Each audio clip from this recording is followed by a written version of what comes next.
Hey there, welcome back to another video. This time around, it is my review of the 2003 foreign action thriller film, Oldboy. Now, this is a film that when it came out, it got almost unanimous praise.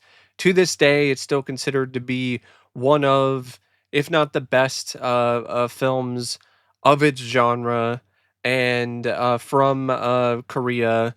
And it's a movie that a lot of people have on their best of lists, or they consider it to be one of their all-time favorites.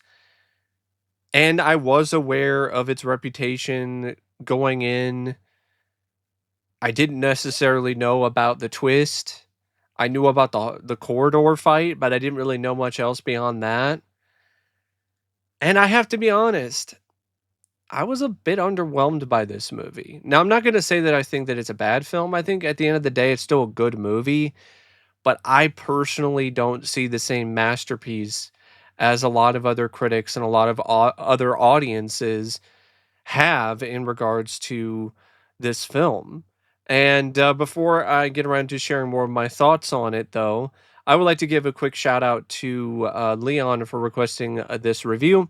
And if there's another film, TV show, or topic that you would like to see me discuss in the future, feel free to donate to either my PayPal or to my Patreon.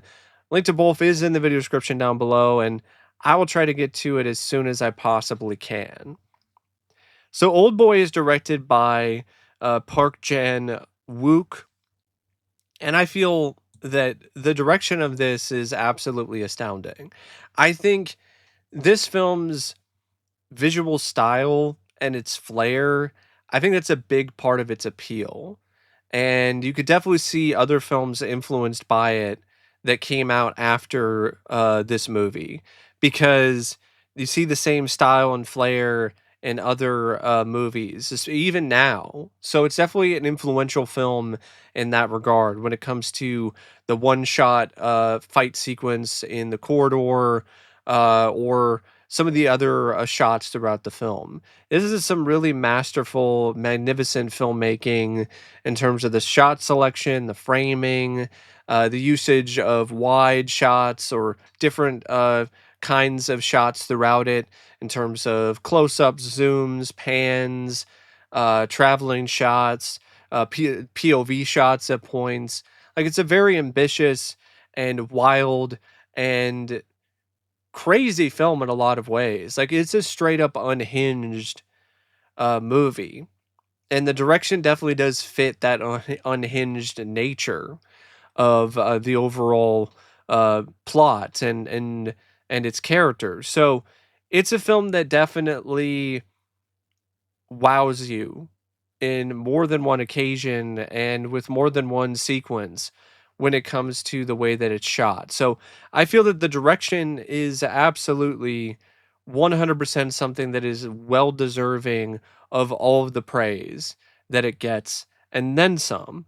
And it's also a big part of why I was able to still stick through the rest of this movie, despite some of my issues with it, despite my waning interest after a certain point, especially once I figured out the twist. Um, because I was just waiting to see what the director was going to do next. So, yeah, I think the direction is fantastic in Old Boy. The screenplay by Hwang Jo Yoon, Lim Jun Hyung, Park Chan Wook, that is based on the manga Old Boy. I think at points this script is really good. At other points, not so much. The screenplay is really why this didn't land with me as well as it has for a lot of other people. It's why I was underwhelmed by it, is because I felt that the screenplay, it just lacked a certain consistency from me. I'm the type of person who wants a lot of consistent things when it comes to the script. And there are moments of brilliance in the screenplay, but then there's other moments that I feel were anything but, or they were just frustrating because of the inconsistencies. One big thing for me is the tone of this film. I don't think the moments where it veers into surreal or awkward comedy really fits. It's something that sticks out like a sore thumb to me. It's not really that funny most of the time. It's just weird, and it kind of takes you out of the movie. Like the stuff with the ants, or when Midu sees a giant ant in the subway, for instance, in a flashback. Like I get it. It's trying to be stylish. It's trying to be unhinged and different, but it just kind of throws you out of the movie. It just seems like it's a little too art house. And also, I don't think this is a very good revenge movie. And I think that might be the point of the film, though, is that it's trying to show that revenge is not worth it. It destroys everybody, it destroys everything, and it's trying to be a message about how revenge is just something that should be left alone. And I get that message, and I do feel that that ultimately does get through in the end, but it makes for a bad revenge movie because it's an anti-revenge film. That's really what it is. And so if you're looking into this and you think that the revenge subplot is the one that's the most compelling and is the one that's the driving force throughout the movie, and then it just turns into something where it's providing a message that that wasn't good, and that isn't something that you should be striving for or you should be expecting, then it just turns into something that becomes frustrating as the viewer because you feel like you were led on for the entirety of the movie. And it doesn't help either that the twist that a lot of people praise and thought it was so unpredictable, I literally saw that coming. And it was not ruined for me beforehand because I had definitely seen some people talk about this movie and speak highly of it, but did not know anything about the twist that involved Midu. I did not know anything about that going in. But once I found out that the guy who eventually was revealed to be the one behind putting Dae-su in captivity for 15 years and messing with him and his mind, and Woo Jin was involved in an incestuous relationship with his sister when they were kids, and then his sister wound up being dead.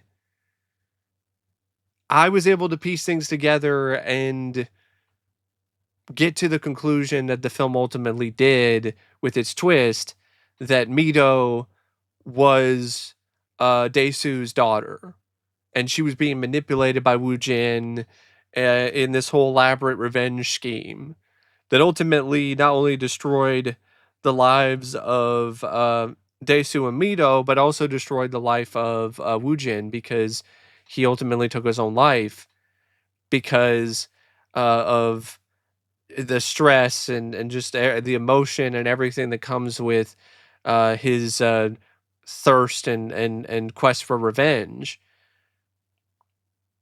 because he deluded himself into creating an enemy, a villain that didn't exist in Dae-su, because he put all of the uh, um, erroneous mistakes that he made in his life and he threw them onto Dae-su and made him the one that's guilty for his sister dying when because he let people know about the truth that he actually did have an incestuous moment with his sister, and Dae-su saw it, and it's because he couldn't cope with that and the reality of that, he created this fabrication of Dae-su being the villain. And so I think there are aspects of this script that definitely do a good job in terms of really making you think about the consequences of people's actions and how far people are willing to go to delude themselves into not accepting the reality of things. But I think the way that it's executed, it doesn't work that well because the elaborate plot, the elaborate revenge plot in particular that Woo Jin has is absolutely absurd. It's straight up ridiculous. It involves hypnotism. It involves like a bunch of different things having to fall into the right place at the right time that don't really make a whole lot of sense if you really think about it for like 2 seconds. And so, because of the elaborate nature of this revenge plot, it just becomes something that you're like, really? This is kind of silly.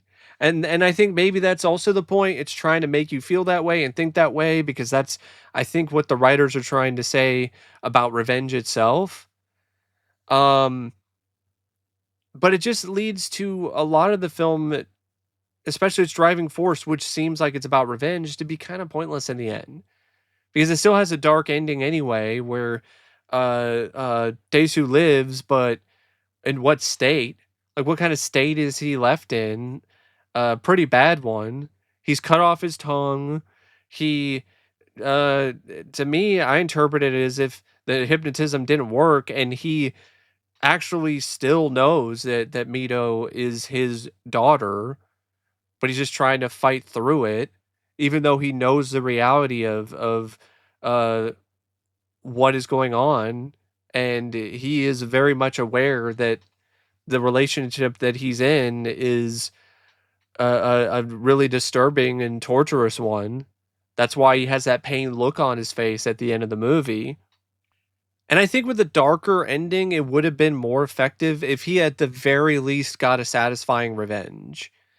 And that's the thing, you can have a message that revenge is petty and revenge can be pointless and it's not worth the destruction that's left in its wake, and still have a satisfying uh quench of that revenge. Like, you can still do that and have that message and still have it be just as resonant and just as strong. Because the first like 30 minutes of the movie, or 30, the first 45 minutes or so, a lot of it is just kind of building up to things and to the overall point of the movie, which is this revenge angle, and that does ultimately become the driving force. And so to see it not pay off in a way that is really that resonant and really that strong, and the more memorable thing is Daesu acting like a dog and cutting his tongue off, and not necessarily the demise of Woo Jin at the hands of Daesu. It just makes it into something where it just feels like the payoff wasn't really worth all the time that you invested in the overall story. Because okay, it takes a while to get going. You're establishing the characters. You're setting up Daesu as this unlikely uh protagonist who can actually hold his own in a fight by having him portrayed as a hapless drunk in the beginning of the movie, which I felt was a brilliant move. I love the way that this opens up. It does a great job disarming the viewer and really putting them in a different mindset. So then once it gets to the point where he's captured and he's held captive in this room, this hidden room for like 15 years, and is separated from the rest of society, it becomes something that is even more striking and even more intriguing because of the way that it disarmed you from the beginning with this very tonally sort of different opening to everything. And it makes his shift as a character throughout all of this all the more fascinating. I honestly wanted to see more of him interacting with the world after he had been hidden away from it for 15 years. I thought that was going to be a lot of the movie, was going to be him interacting with the world, experiencing uh, the shift in society after all of his time firsthand, and the script really doesn't go into a lot of that. And I felt that was honestly a bit of a missed opportunity as well, because there's a lot you can do with that, and it just seems like, oh, he's just trying all these different restaurants to see if he can find the exact taste of the spring rolls, so then he can go and find the restaurant that was a cover for or a front for where he was being held captive at. And it kind of just drops the whole thing with him interacting with society and everything around him for the first time pretty quickly. And I do feel that that was definitely something that uh, story wise um, could have really benefited the film. But instead, it drops that in favor of the revenge angle, and then the revenge angle turns out to be something that isn't as satisfying at the end anyway. So it's like they don't really the writers don't do as much with the whole he's been trapped in this room for 15 years and is interacting with the world. They don't do as much with that as they could. And then the revenge stuff, they don't do as much with it as they could. Yeah, the corridor fight is awesome and it's great. It's a great fight scene. And it does a good job building things up and creating the mystery and creating the suspense and the tension in terms of Woo Jin, and once he's revealed to be the man behind Dae-su's situation, and then Dae-su getting involved with uh this girl Mido, and them falling for one another, and it's a sweet charming love story at first, and then when you find out the reality of it, then it becomes kind of horrifying and it becomes tragic. And then once you get to the finale, it just feels like the air is kind of being let out of the balloon, because he shows up at the penthouse and just winds up getting overpowered by the bodyguard, to the point where the bodyguard's about to kill him, but then Woo Jin shoots the guy in the head, and then you have the whole thing where you have the book, and it's the reveal that really wasn't that much of a twist, especially since this was definitely going into the Oedipus territory, and it going that route anyway is just very much an old hat because of Oedipus. There's so many other Oedipus kind of stories, so it's not like it's doing anything new in that regard. And the fact that it tried to make a Woo Jin sympathetic was also off to me. Like, why? I'm supposed to feel sympathy for this guy who clearly was involved sexually with his sister. Like, if you did this whole thing where, okay, he was about to do it, but then he decided not to, or his sister stopped him, and all that Dae-su saw was him advancing towards her, and then he couldn't look at it anymore, so then he left, and then he made this rumor up about what they did, and that led to his Woo Jin's sister killing herself because of the trauma and the bullying. Like, I would get that then.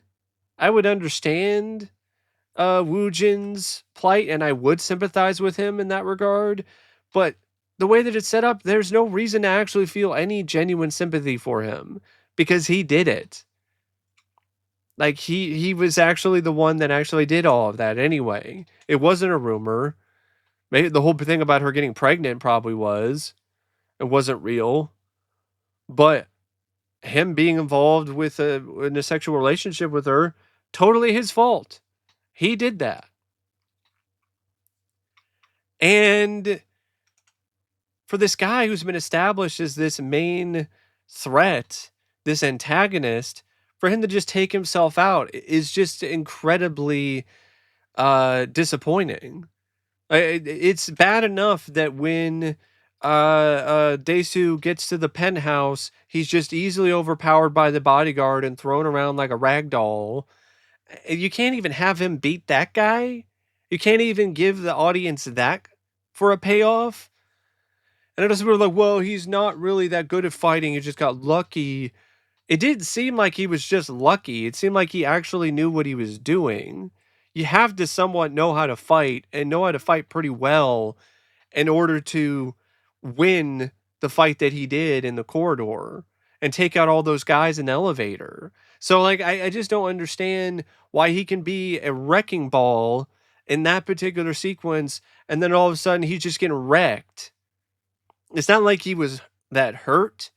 It's not like he was weakened that much. So it just was very disappointing in terms of the overall payoff. And then him acting like a dog, I get it's unpredictable, but to me, it was honestly pretty silly. And then him cutting his tongue off, like the extreme lengths that he went to get the guy to Woojin to not let Mito know the truth.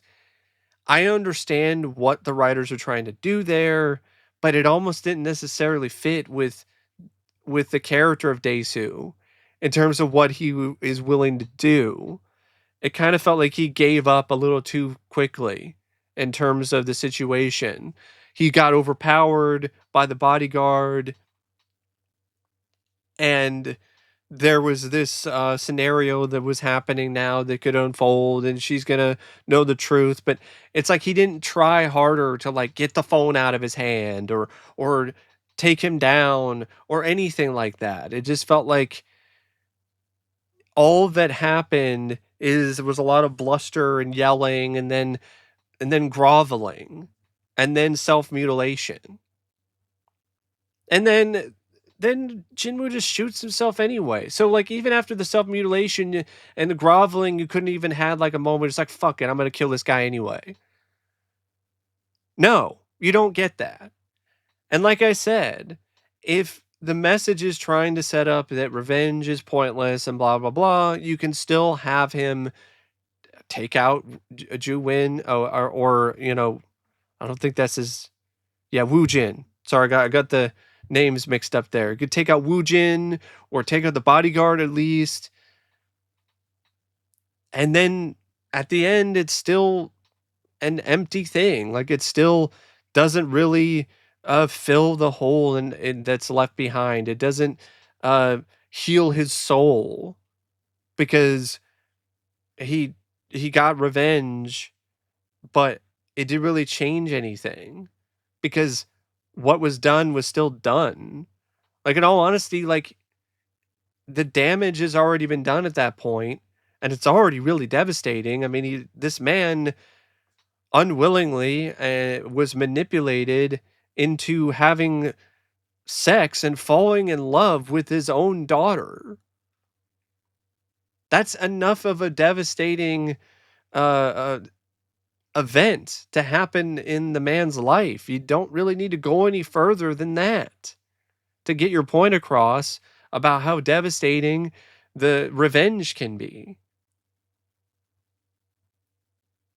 But that's just my personal take on it. And I know a lot of people love it. They love the fact that it goes and the route that it does and ends the precise way that it does. But to me, it is. It's just disappointing and underwhelming in terms of the payoff for everything.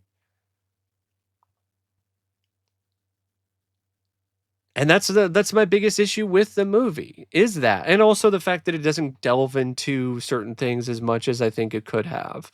And some tonal issues as well. Because I think it does a pretty good job in terms of the characterization.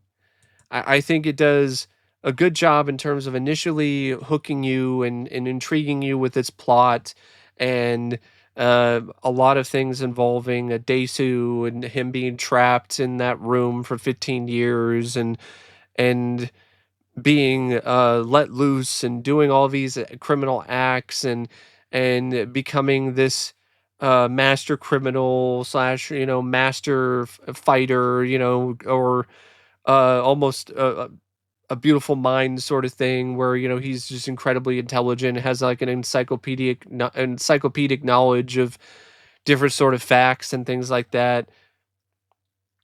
It's a movie that definitely does benefit from being unhinged and being wild and throwing a lot of things around with relative abandon, but because of the fact that certain things aren't as focused and aren't as sharp as they could be and aren't as satisfying as they could be, it's a lot of style, it's a lot of flash, but it doesn't really have as much of an impact as it could have if things were ultimately um, handled differently when it comes to the overall story. That's just my take on it. I know a lot of people disagree and will feel completely 100% against my thoughts on it and how I view it and my interpretation of it.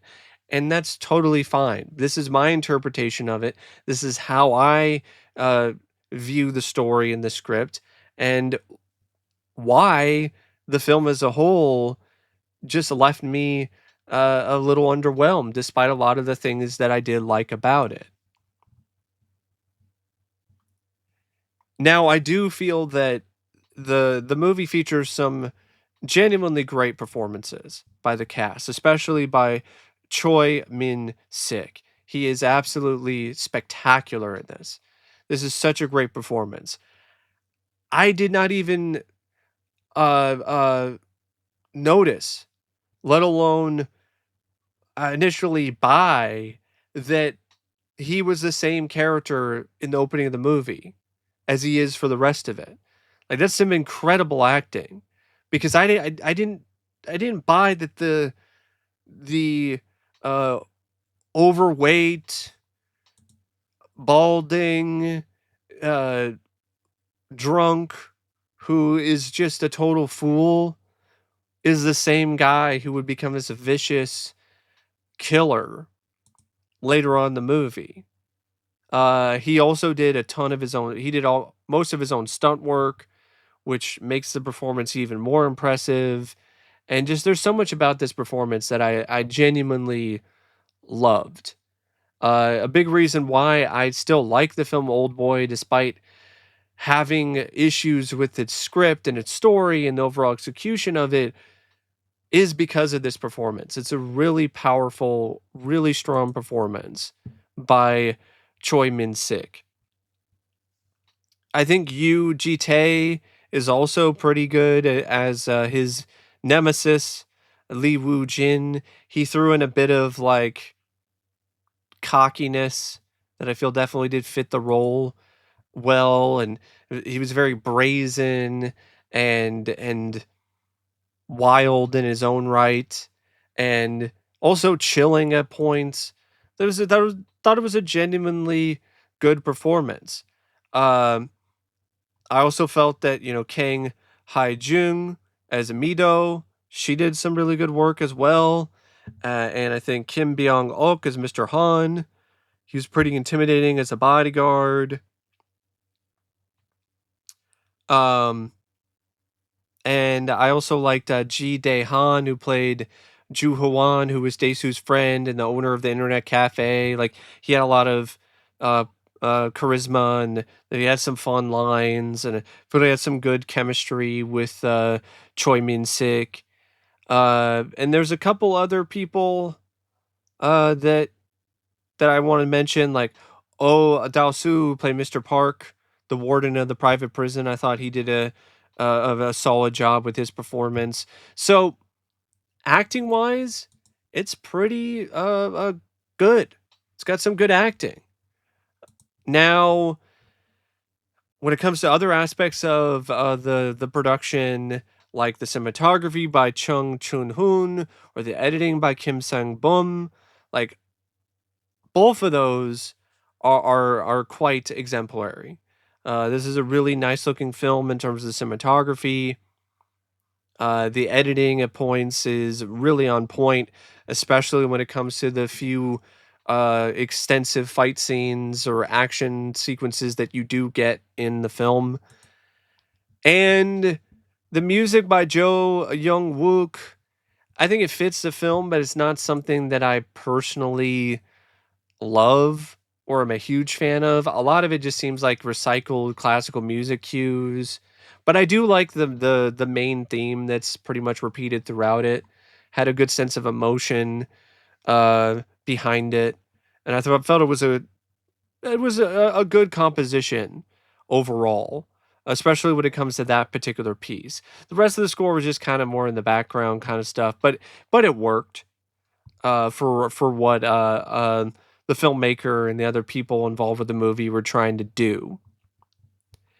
The pacing of the film, at points, it can get a bit slow, especially once you start to figure out where it's going. But I still felt that for the most part, it still had a pretty tight pace to it, despite its length. And I think it did a good job keeping you intrigued and wanting to see how things unfold, even though once they unfold, it's not really as strong or as satisfying as you would like, at least not for me personally. It still did a good job in terms of building that tension and keeping your intrigue up until the climax. So, yeah, it's a film that I would definitely say is well worth a watch, especially if you're into these kind of movies, if you like the trailer, if it interests you in any way.